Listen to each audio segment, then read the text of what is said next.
AI-assisted Excel programming can transform how businesses build custom applications, but speed is not a substitute for quality. Here are the best practices for success with AI in Excel development. Before writing any code, define your business logic in detail.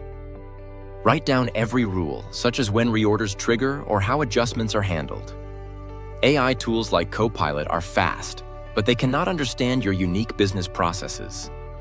Map out your system's workflow and data structure before generating code.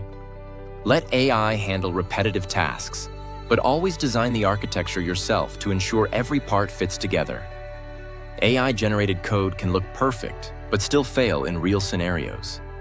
Test with edge cases like zero quantities, negative numbers, and simultaneous users to prevent future issues. Comment your code and explain your choices.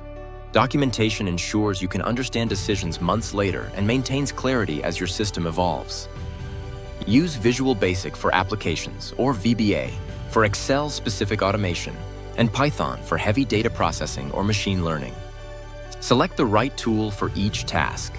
AI cannot interpret your security requirements. Always review code for compliance and test with realistic data volumes to ensure your application scales.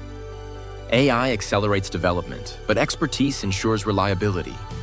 Use AI for speed and rely on experienced developers for critical decisions and long-term success.